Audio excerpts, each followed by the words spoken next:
Good afternoon, friends. A very warm welcome to our EduSite network, and our topic of discussion today is Geopolitical Context of India as Emerging Power.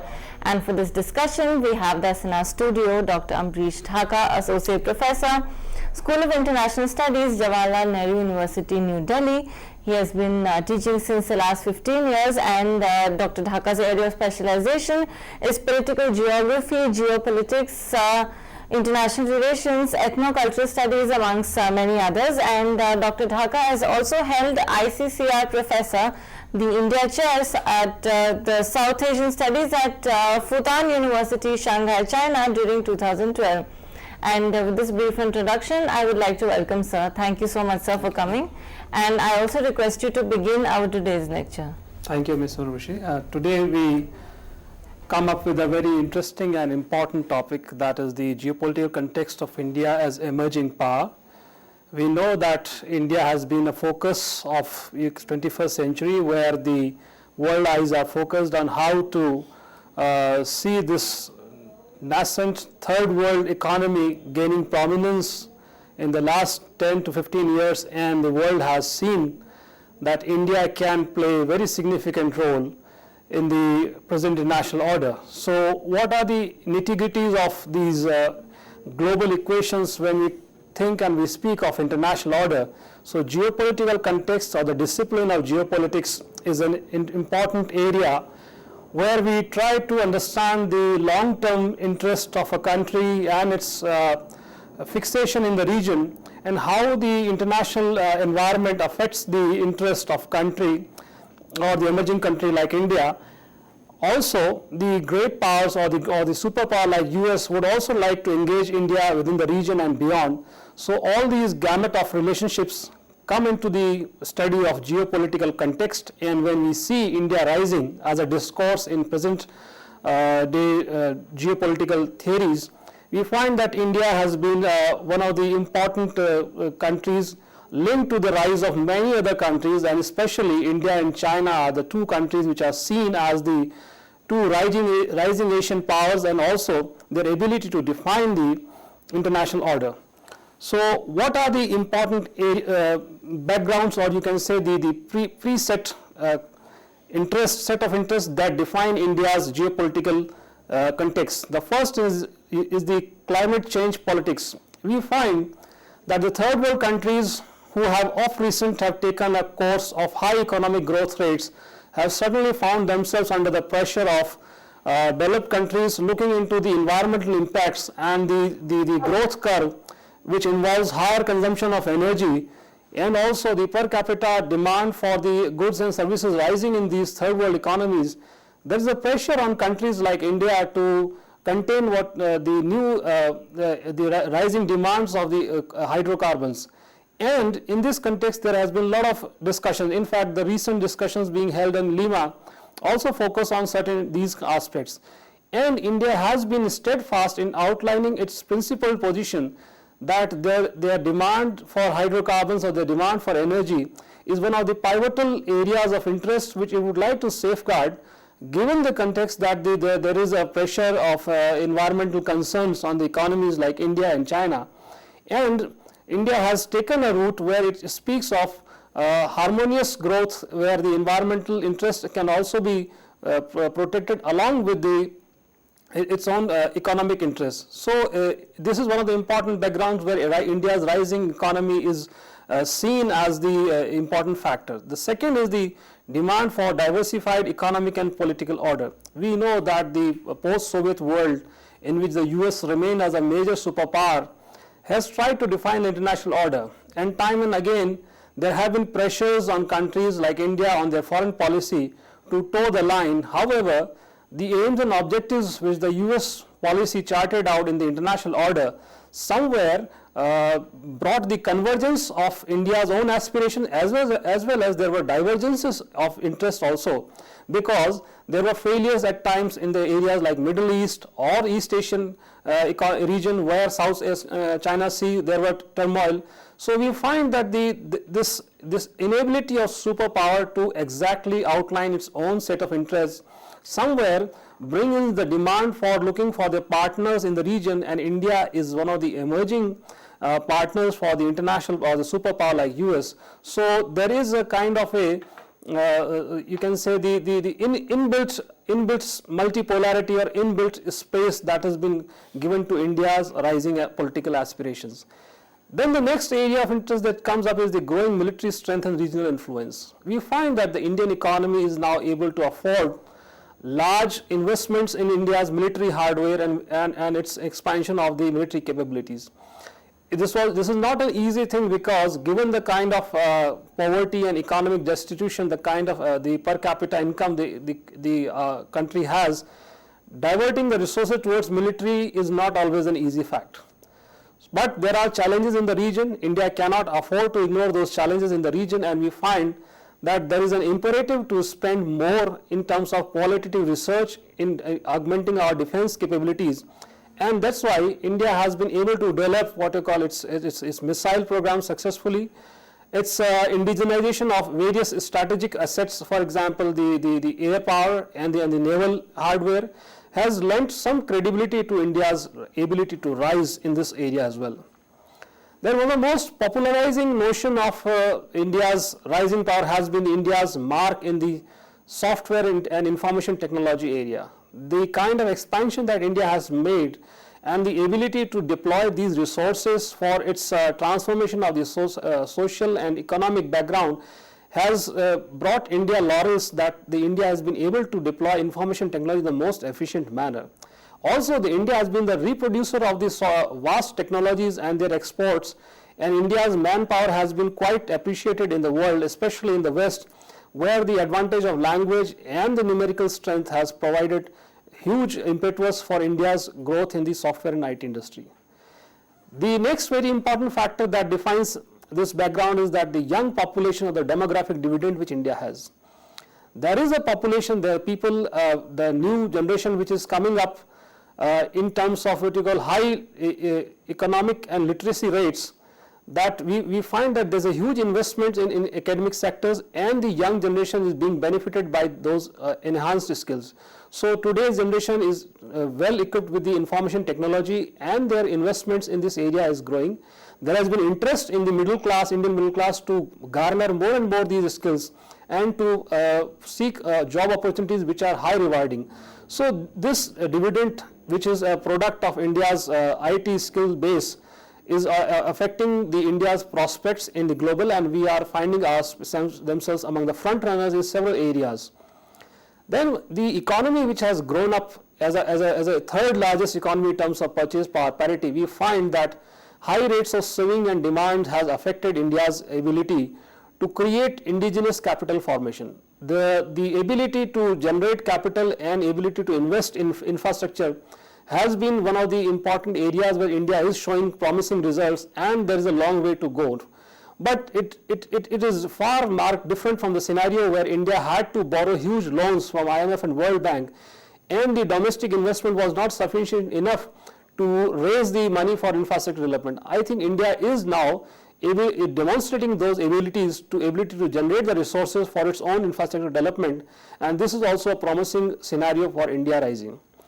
Then there is a contrasting scenario compared to the West, where we find that the Western world, where economic growth rates are almost stagnant and not more than 1 or 2%, India has been registering the decadal growth rates of above 7 to 8% and even touching the double-digit mark in year 2010. These promising results and these array of indicators give a kind of a sense that India is almost resurgitating itself and regenerating itself in terms of economic, military, social, human resource, and cultural impact on the global order. How does this fact or this array of factors figure in the academic writings? We find that Western scholars have been pointing out to India's rise. The scholars like Cohen have written about the India's strength, inherent cultural strength, and how these have been channelized in the social and educational background, and how the diaspora in the West have been utilizing those cultural assets in making the brand India. So Western scholars have been identifying these special cultural inheritance. Then Indian academia itself also is looking towards the fact that India is not into some kind of a confines of the South Asian region, but India is rising. So India's connectivity with the regions like East Asia, the Middle East or Central Asian region is being discussed by Indian academia as well. There is also a debate on the rising of these two giants, that India and China, whether this is a scenario of competition or cooperation. Whether there is some kind of a heating of the Asian order where there is a contest of superiority between the two countries. But the competition apart, there is a larger set of interests which demand cooperation from India and China. And there is a benefit, what you call the win-win situation. In our former Prime Minister Manmohan Singh also mentioned that India and China can cooperate in innumerable ways rather than compete on very small niches and corners of the political space. So we find that India and China, the duality somewhere contributes to the larger rising of the Asia. Then there is a multilateral engagement. Although India has been engaging on multilateral fora, for example, NAM and UN framework, but India's own voluntarism to certain areas and India's ability to demonstrate that certain leadership is especially in the case of Afghanistan, or in India's Look East policy, in the ASEAN Forum, or India's aspirations to join the organization like Shanghai Cooperation Organization (SCO), demonstrate that India is willing to engage the world powers, both major as well as regional powers, on the multilateral fora. India has been a very significant member in the war on terror. In fact, India's contribution to the war on terror has been pivotal, given the fact that the US has accorded prime importance to India's contribution, not in terms of military, but especially the soft power aspects of India's diplomacy that has helped in India's case in the region. Then there is the emerging partnership of the US, that is a very important aspect, because after the 9/11, the scenario has been such that the US has found regional allies, and the change of guards from the preference of Pakistan to India in South Asian region has affected the South Asian regional balance of power as well. So we find that India's rise has been recorded and demonstrated through various writings and media visibility on these accounts. Now, what are the inherent strengths of India, or you can say the characterizing properties of India's identity, or India's impact on the global order? These are the elements like democracy, political pluralism, colonial inheritance, secular state, social egalitarianism, welfare state, and peaceful nuclear power. The combo of all these aspects, where India has held a guard on these areas, somewhere has contributed to the steadfast image of India as a responsible power. India has treated democracy and political pluralism as its strategic assets, and in fact they are the geocultural assets, because India has fought for the democratic rights and values not only within its own political space, but within the South Asian region as well. The political pluralism is one of the hallmarks of the Indian polity, and being the world's largest democracy, because no other country in South Asian region has such a bright record of maintaining these two credentials of democracy and political pluralism. And that's why India remains one of the pivotal forces in transforming South Asia as a much democratic and politically pluralist and accommodating space in the world order. Then the colonial inheritance has been very important, because not only in terms of what we received from the Britishers also, but we also decided to engage the past colonial powers in a new framework, not only under the framework of Commonwealth countries, but also the ability to strike the rights for the Afro-Asian countries right from the beginning of the Bandung Conference, and from the areas where we find that the rights of the weak countries can also be preserved. So India has learned from its experiences and tried to share its capabilities with the Afro-Asian world as well. Secularism is an important fabric in our country's culture, and we find that India's secularism has been more accommodative rather than singly defining the way the West tends to define the secular values. So the state remaining secular has allowed to grow and flourish all the religious forms and practices unless the human security becomes, there is some kind of effect or they become detrimental to the human security goals. So the freedom to practice the religion without harm to social health is one of the important goals for Indian society. Social egalitarianism, India has demonstrated some of the important steps that can be taken such as affirmative action to bring out the weaker sections of the society.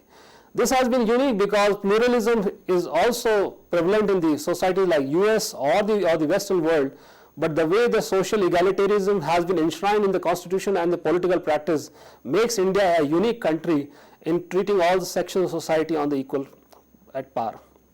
The welfare state approach has been important because not only we inherited what from Nehruvian policy as the socialist goals, but also even in the post-liberalization phase, we find the food security bill as an important safeguard to address the issues of poverty, malnutrition, infant mortality, female infanticide. All these issues are important. So India's objective as a welfare state have been important in identifying these areas. This is important to highlight the fact that India became polio-free state, whereas in Pakistan there's been continuous struggling where the polio workers are being assassinated by the hardliners. So the idea of a welfare state gains prominence among such challenging situations. Then India being a peaceful nuclear power is a very important aspect because after 1998 the world started looking at us with suspicion, but we have maintained our dignified guard that our nuclear weapons or our peaceful nuclear program is open to all and it has a degree of accountability, but it cannot would like to entertain any kind of inequality in those terms. So India has been behaving as a responsible power. The idea of India as a balanced state is a very important one because we never joined the polarized world, and India inherited what you call the non-aligned space of the third world countries who got liberation from the colonial wrath. So we find that the Nehruvian internationalism in support of weak states has been one of the important characteristics. Then the democracy but national security is exclusively a central objective for us. Then armed forces are powerful, but they are not playing the role in terms of policy formulation or defense policy. Nuclear tests of 1998 demonstrated that we are unable to take the unequal order, but we will definitely be a responsible nuclear power. And South Asia, India always believed that it can be a Gandhian neighborhood because there is no scope for the violence and the policy professed through violence in the South Asian region.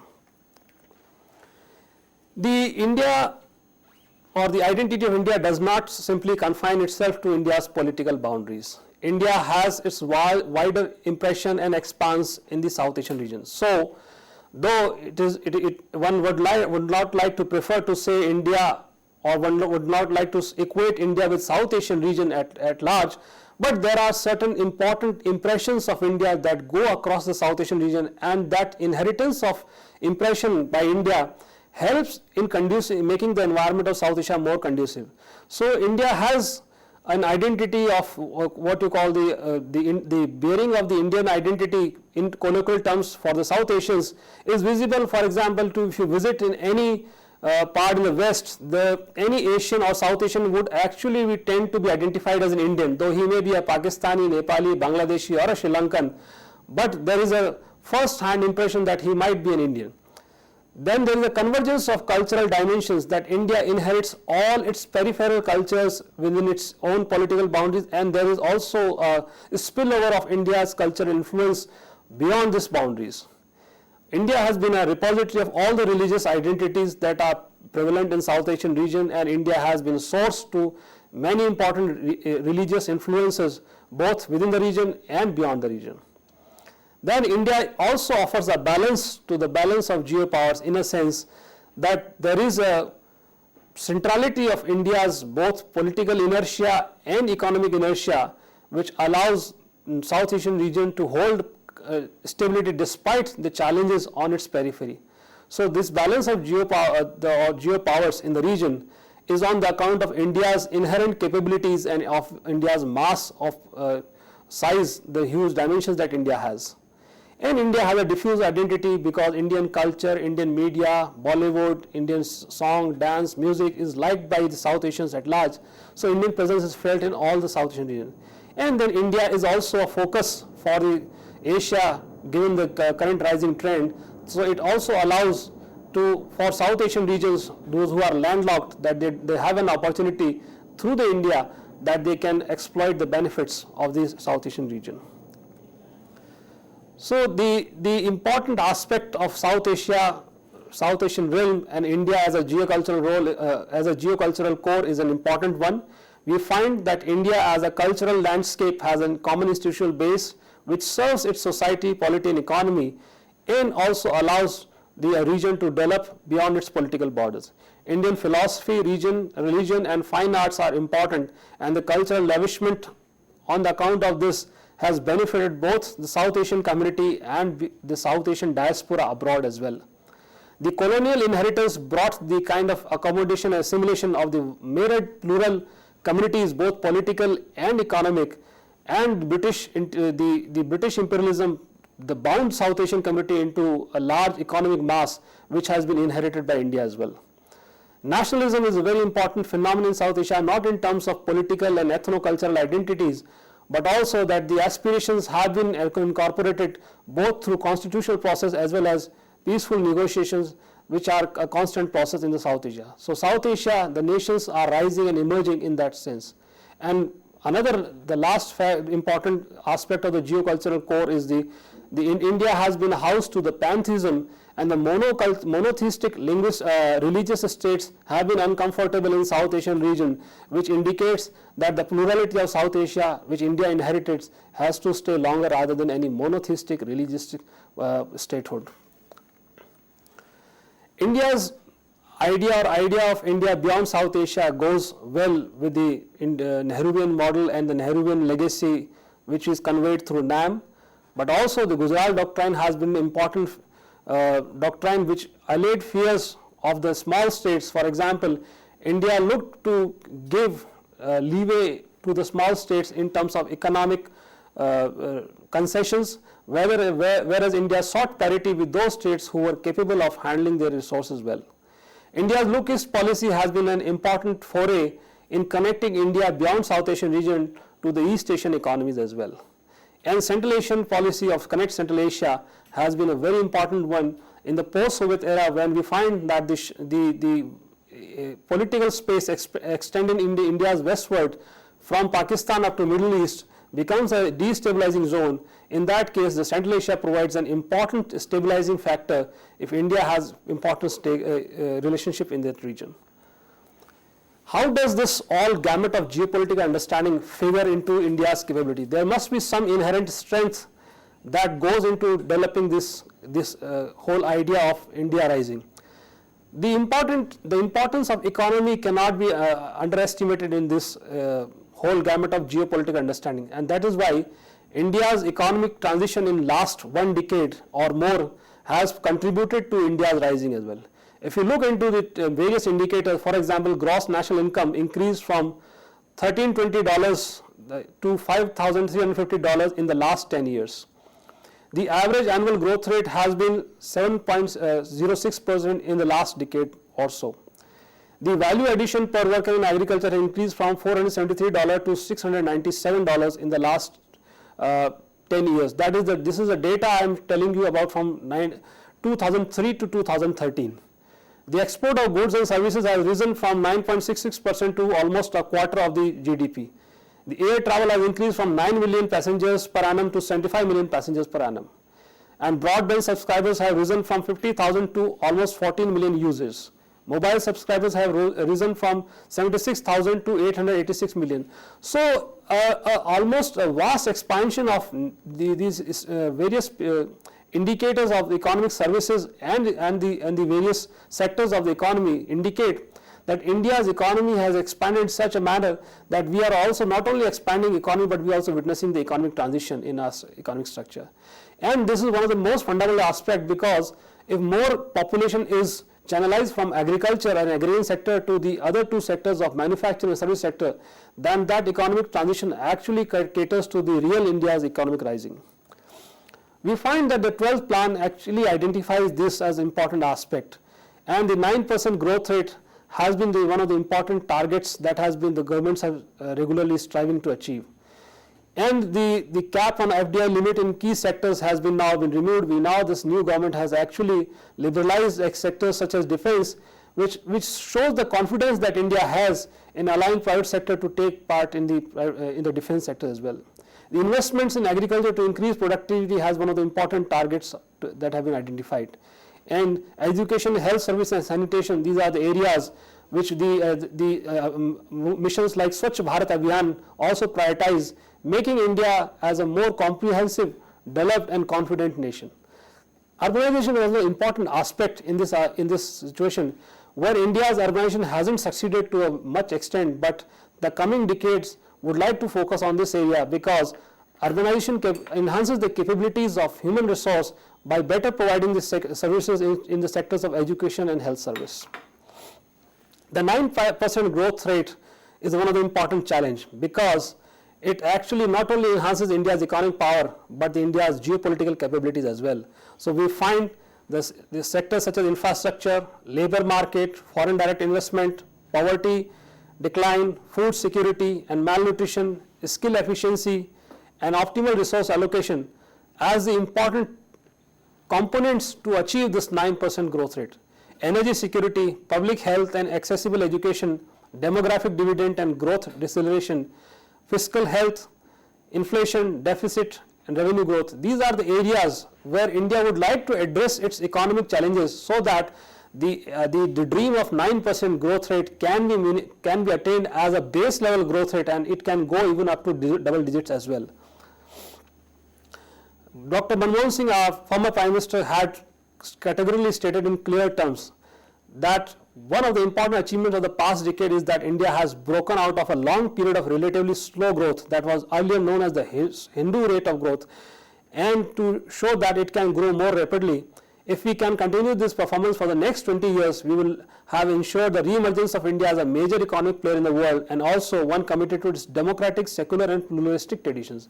So the economy getting linked into these political values is one of the important relationship that holds true for the geopolitical capabilities for any country, and more so for India. Now, how does this India's strength and capabilities are actually factoring into the India's foreign policy relationship? We find that the US National Intelligence Report, the National Intelligence Council reported that the networks and the coalitions in a multipolar world are going to be very important, and those nodes which have the high gross domestic product, good population size and well developed human resource are going to be the vital nodal points through which the US as a superpower can conduct its affair in national interest. So this is what you call the preamble of the international order conducted by the superpower like US, and India would like to see how its inherent capabilities are actually responding to them, and how the global order is responding to India's own capabilities in this relationship. So there are new alignments and set of alignments that are emerging. Earlier, India was clearly categorized into the South Asian region. India is no longer confined as a South Asian power. India is well looked into the East Asian corridors. India is looked into the Central Asian theatre as well, and India's presence is well stamped in the Indian Ocean region as well. So the idea of India working or India reaching out beyond its South Asian realms is clearly established, and we find that India has come up a long way from being merely a South Asian power to an Asian power, and also in future as a global power as well. The challenges to Indian identity. What are the challenges? Because India, if it would like to look into its core structural challenges as a national polity, we find that the religious polity, the process of conflict, assimilation and accommodation is a constant process that keeps on going. And India has tried to come to terms through the democratic parliamentary procedural democracy. The ethno-nationalist aspirations on India's periphery have been assuaged to a certain extent, but there are some core areas and issues which India would like to address, and Indian polity seems to be robust enough in addressing those issues. We find that cultural assimilation versus political accommodation as one of the important debates in India's social stratification and social mobility, and the political contradictions of caste and class have been affected the regional political scenario as well. So India has been addressing these gamut of relationships through its robust political democratic structure. India's middle class, which is now an aspirant knowledge-based society, is looking towards newer goals and trying to achieve those. So Indian economy and Indian polity would like to satisfy these aspirations of India's rising middle class, and a knowledge-based society is going to be the future of India. The structural transformation of economy is one of the important goals, and India would like to make in the movement in that area as well. The geopolitical challenges for India in the South Asian region has been that we inherited the legacy of the two-nation theory. So we are actually still confronting those ghosts of the two-nation theory, where reconciliation between the two hostile states, India and Pakistan, or the hostilities on these area on the border, are not getting diminished. Then the centrality of India, and on the periphery the small states, there is a relationship which India tries to address responsibly, but there are at times some stresses which come due to India's federal structure, and there the India's inertia prevails heavier on these smaller states. India and China also looking into the South Asian region for competition and cooperation as well. China rising, and China's peaceful rise somewhere is being contradicted by China's presence, an aggressive presence in South Asian region, and that's why India would like to look for more cooperation with China in the region rather than compete. And nuclearization of terror threats and terrorism emanating from our neighborhood, especially from Pakistan, is become one of the serious geopolitical challenges for India. The illicit money channels and the terror finance have become one of the important threats, and India is actually looking to tap all the resources to deny these these material resources to the terror groups. And maritime security has been one of the important areas both for South Asia and the Southeast Asia, where India would like to address the issues. So these are the important geopolitical aspects for which India would like to see and that its political interests get addressed.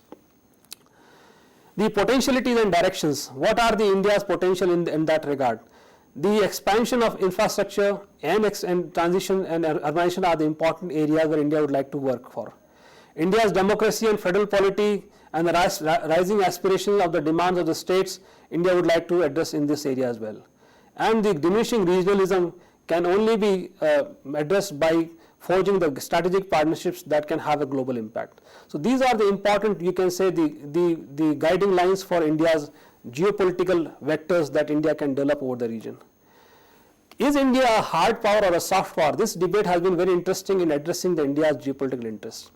India has demonstrated its military capabilities, but they haven't gone beyond the South Asian region.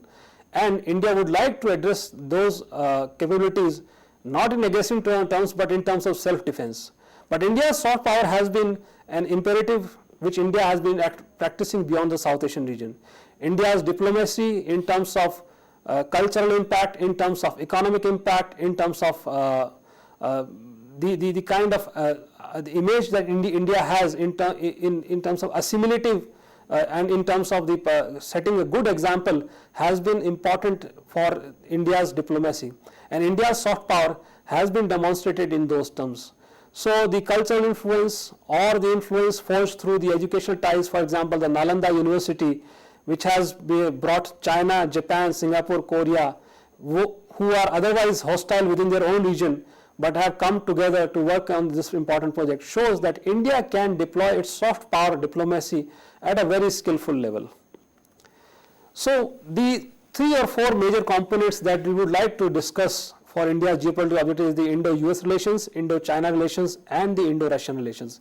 These are important for us because they have been the long-standing pillars of India's policy objectives. India has been working a relationship with the major powers because the global order would demand more and more Indian engagement with these powers. We know that how in 2004 we broke the ice after the 1998 sanctions, and the strategic partnership was forged by the President Bush and Indian Prime Minister Vajpayee at that point of time. Since then we have come a huge, traversed a huge course in which there have been growing cooperations in terms of civil and nuclear deal, as well as the high technology cooperation groups that have come up later on.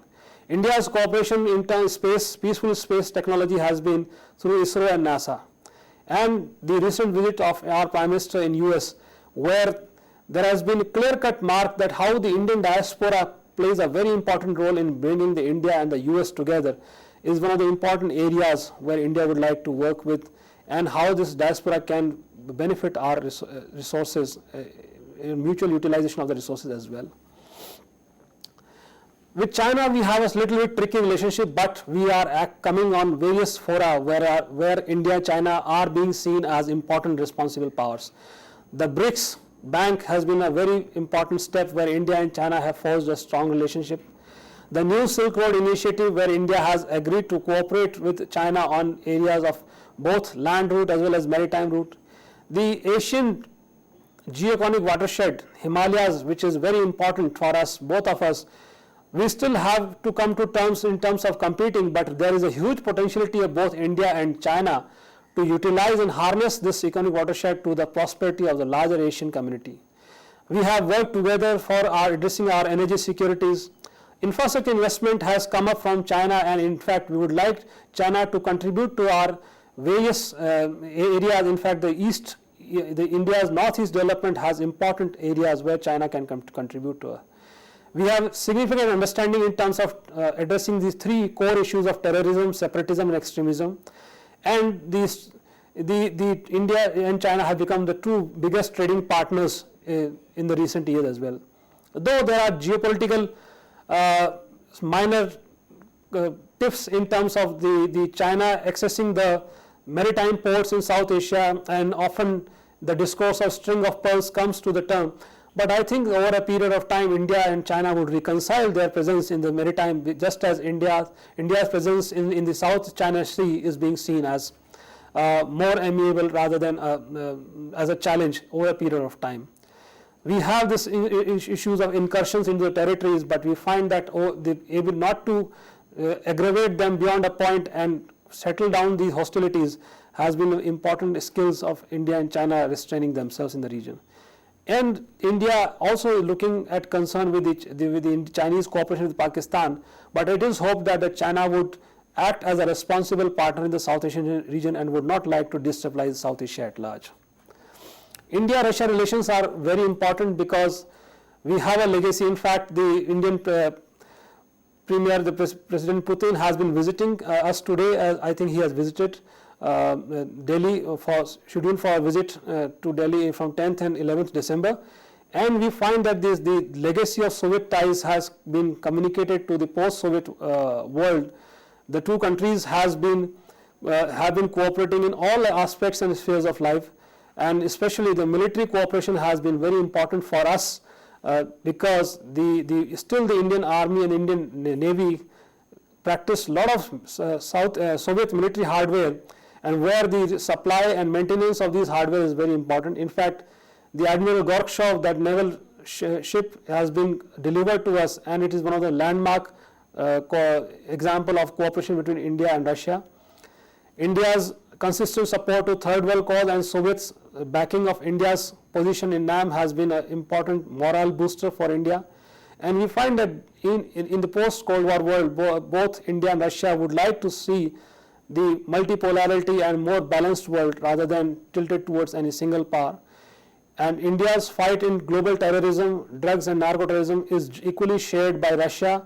In fact, the Central Asian countries have been the concern for these two important serious issues of drugs and narco-terrorism, and India and Russia are working jointly to address this issue as well. So we find that these areas are important, and areas such as energy security have been very important because globally India's exports and imports are very important in these terms. Petroleum products constitute nearly 37% of India's imports, and they are also the 20% of India's export. So the global presence of hydrocarbons and the relationship India has with them especially is a key to India's rising as well. We found that the India-US relationship had strained our imports with Iran, and how we had to look for another sources. So these are the important areas where Indian geopolitics would like to address the issues so that we do not come under stress so far as our energy security is concerned. Central Asia figures are very important in terms of India's energy security because it is a new Middle East in terms of the gas pipelines which we would like to cherish from the gas coming from Daulatabad gas field in Turkmenistan.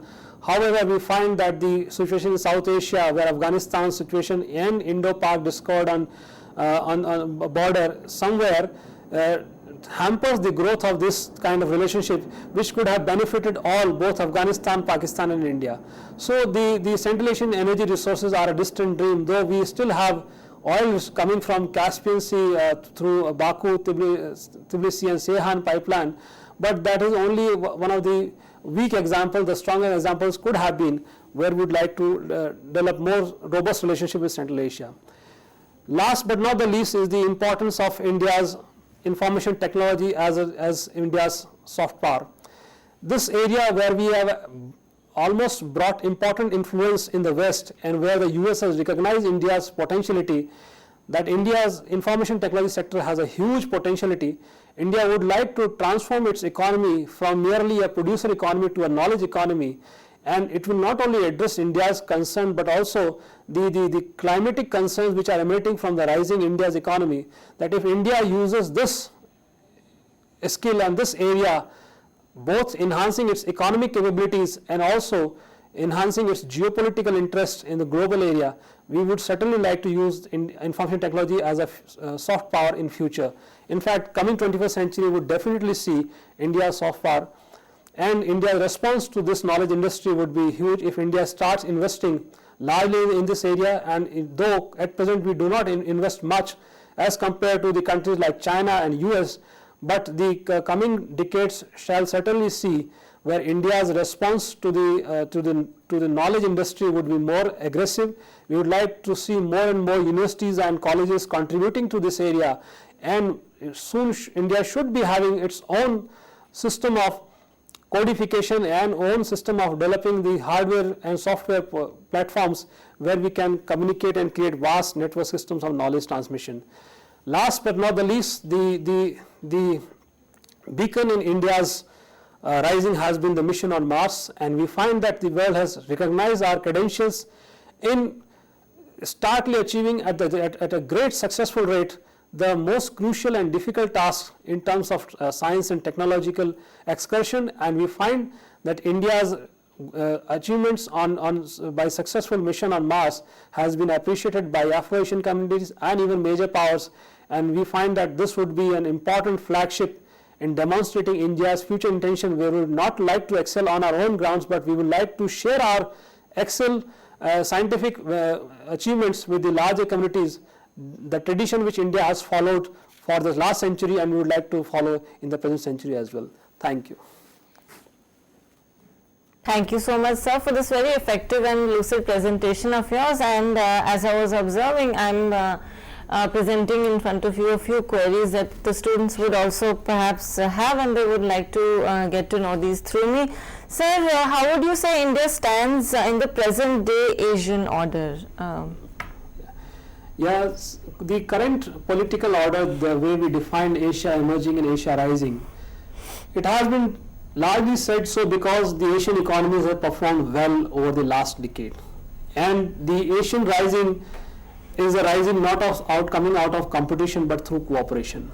The vast economic growth registered by the East Asian economies or China or for that matter in South Asia somewhere defines the fact that there is a growing reciprocity among the Asian as well.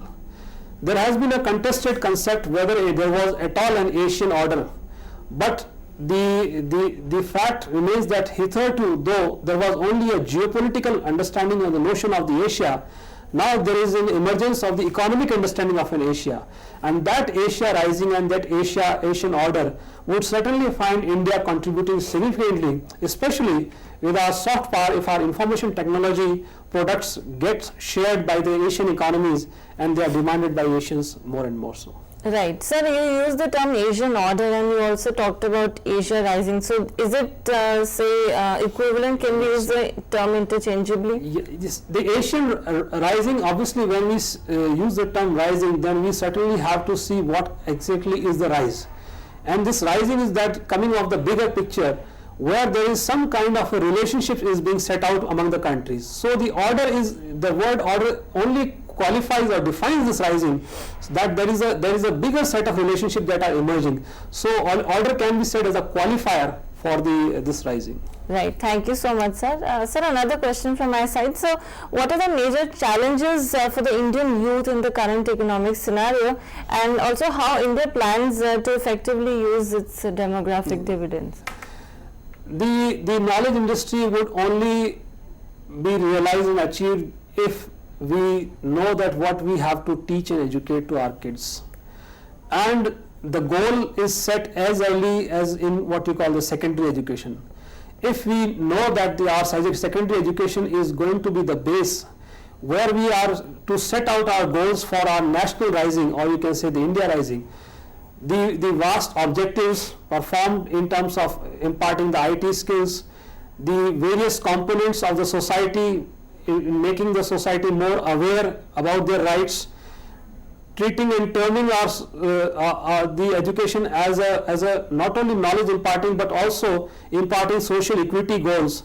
If this comprehensive dialogue or this comprehensive apparatus is being delivered through education, then I think India's dividend, or the India being a young, not only would be young, but India would be a vibrant catalyzer to the global order, where our youth would be imparting much better, you can say, social goods to the world at large. Right, very well put, sir. And just another query, what are the major strengths of India's polity that help in defining the idea of India rising? See, India's inheritance from the colonial legacy, where we not only saw one aspect of the oppression of the imperial powers, but we also looked at the other aspect, that how to engage these global powers in order to seek the more comprehensive order, has been the strength of India. And beyond that, our own democratic fabric and our own social and federal polity has been held together, and there has been no record of breakdown of machinery in last 6 decades plus, is clearly a big sign where world has attested the significance of India's political strength. And this political strength somewhere is also a source of trust of international community among us.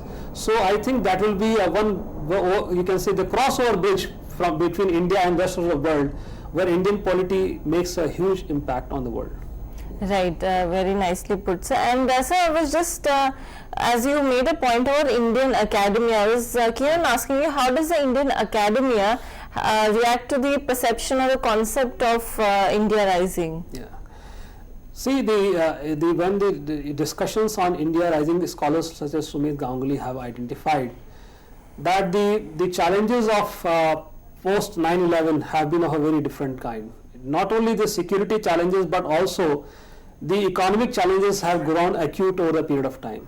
And also there has been a vast set of relationships that have emerged from economy to the military and security. So all these aspects have been addressed by the scholars, and they look that India is able to address these issues multilaterally, rather than singling out in terms of what you call the political discourse, because India had been at the forefront right since post World War II, where we always cherished the peaceful world order, non-alignment, or speaking of the nuclear disarmament. They have been the global goals for India's seeking the peace through the international organizations. But over the last decade, we have realized that there may not be always the success through international orders or international organizations. So India has realized its own inherent capabilities to contribute to these orders through its own ways. So we have looked towards regional solutions, we have looked towards the bilateral solutions, we also have worked with the major powers towards particular cause, and all these reflect India's ability to enhance or to contribute to this peaceful order. Right, thank you so much, sir, for that. And you mentioned the idea of democracy and political pluralism, the combination being a characteristic property of India. So could you throw more light on this? Also, how does this idea make India unique? See, the idea, though itself does not contribute to any geopolitical connotation, but it was marked, especially underscored in the fact that when you speak of the two risings, India and China rising, These are the essential differences that are being marked out. You find that the political system of China is very different than compared to ours. Also, the Chinese society, which is almost a monoethnic society in terms of the size, where the 90+% belong to only one community, and whereas India, there's a huge plethora of pluralistic groups residing under the one political framework. We find that the rising has one additional quality that India, the world cherishes, that India is not only rising, but India is actually making rising more comprehensive by allowing the political aspirations of the groups as well as the various communities to flourish in a harmonious manner, and that is a dual challenge which India has addressed, unlike China. Right. So you talked about India and China rising. Can we make a comparison between the two? Is it justified to compare the rising in the two countries? Could we do that? See, the idea of India and China rising is not a very holy idea in terms of understanding the fact that China's economic strength are far ahead of us. Definitely. China's military strength are also far ahead of us. China's ability to invest financial resources is also far ahead of us. In fact, China has ventured out in Africa in far more stronger terms than what we could have actually done. We have lost our many, you can say, the bids of the oil fields which we competed with China. But that is not the, you can say, the main plank of understanding of India-China rising. The fact remains that China's huge surplus capacity and capabilities are now seeking markets for investments and utilization. And India is seeking those very capabilities for its own infrastructure demands. You see, Delhi Metro has huge investments from China in terms of machine and equipment. So it is not always that the China rising or China almost angling out India, but it is that the China rising would somewhere is taking India's rising along, provided we have certain other aspects of understanding, because on the border the situation has been little bit frictious, and that reveals that certain kind of inherent contradiction that may well be within the Chinese political system as well. So we find that these are the three or four, you can say, the challenges between India and China. If we are able to address these, then we can be a very strong example of the partnership in the world. Absolutely. So thanks for that. And sir, as I came across a few terms, that it would be nice if you could explain a bit. So Nehruvian internationalism. Yeah. See, our first Prime Minister had huge stature in terms of international politics. His impression in forging this organization of non-aligned movement was a great contribution to the third world economy. His understanding towards the global powers and how they have behaved was immense and impeccable. He understood what the world imperial powers would do even in the post-World War II situation. So not only making India as a robust and a strong state in terms of its political and economic objectives so far as the internal polity is concerned, but also making the mark on the global fora. Nehruvian model or the Nehruvian foreign policy is a term that is being identified in understanding how India has reacted in the international organizations such as United Nations, how India has brought the community of nations together in securing certain rights, especially when we discuss the notion of democracy and national sovereignty. Then these were the two very contested spaces where global powers were not easy at the idea, and Nehruvian model or the Nehruvian diplomacy of or speaking on the behalf of the community of nations has been an example where India has set a benchmark on the very earlier period, and we still see that that benchmark can be recovered and re-established in the current order by the new efforts of public diplomacy being visualized now. Oh, all right. Thank you, sir, for explaining that. It is definitely much more clearer. And sir, another term you used is phrase, in fact, two-nation theory, sir. Yeah. See, the two-nation theory is basically based on the idea of state being founded on the basis of religion. So the state definitely were two, but only one was on the basis of religion, that was Pakistan. India did not prefer to adhere to the religion of one community, and India chose the path of being a secular state.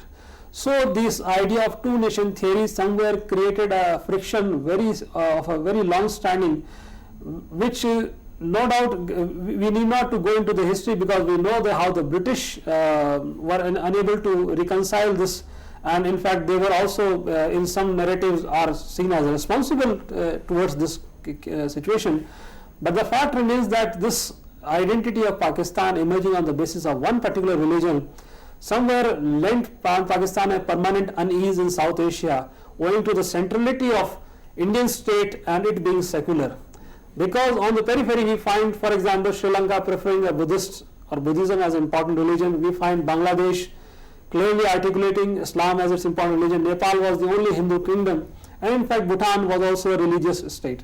So the secular polity became altogether more important in identifying India's credentials, and India staying firm on those values somewhere brought an impact over the region, except Pakistan, where there has been India and Pakistan have been struggling to reconcile this kind of discord. Right, so thank you for explaining. And another doubt, sir, is India hard power or soft power, and could you explain the difference between the two terms? The idea was given by Joseph Nye, a very famous scholar, and he actually brought out these terms in explaining that how the economic and military might can be used to bring the desired change, and especially they were sought in terms of what you call the regime changes that were done in Middle East. So the regime changes were the important outcomes of the hard power. The hard power desiring the regime change through economic and military might. India never has sought that kind of power, or never has willingness to deploy that economic and military might for any regime change. In fact, we have been more keen to preserve the democracy and political pluralist ethos in our neighborhood, more through dialogue and more through discussion. It has been very difficult for India to pursue its soft power image within the region, but there have been quite examples, such as the case of Afghanistan, where Indian presence has been very well cherished, though in the same region we find that Pakistan's own predicament has brought some detrimental impact on Afghanistan as well. So India's soft power has been more in terms of power to set an example, power to motivate others. So these two cases where India has been good at, and India has desisted from being a hard power, although India has a potentiality in the South Asian region at least to demonstrate being a hard power. Right, thank you, sir. So hence we can say India is a soft power. Yeah. Right. At least. Thank you, sir. And sir, you talked about the India-China relations, and you talked about the BRICS Bank. So could you tell us a bit about the role of BRICS Bank in perhaps strengthening or affecting the relations with India in any way? The idea of the international assistance or international resources being harnessed for development of at least key areas such as infrastructure has been not new. In fact, the basic idea of creating or raising the World Bank and IMF was the same, that the third world economies who actually need resources to build the infrastructure, and the developed world which had plenty of these resources, they initially catapulted this idea. But over the period of time, there has been a sense that there has been not much egalitarianism in international economic order, and the banks have been more keen to prescribe the policies and the economic objectives of individual nations. So the economies of India, China, Brazil, South Africa and Russia, they have been discussing this, and they have been engaging in a dialogue where how they can have an alternative model of economic finance, and this is how this the BRICS Bank emerged. The bank has been formally announced, and its capital would be most likely in China, right, and headed by perhaps in India. Right. So that was a compromise formula, although I do not call it a compromise. I think it is a win-win formula right, for the BRICS right. countries. Thank you so much, sir. And with this, we have come to the close of our lecture. So we would like to quickly wind up, but before that, we would like to thank sir for being here and being so kind to even engage in this interesting and productive discussion of ours. So thank you so much, sir, for being here, and thank you viewers for watching. Have a lovely day ahead.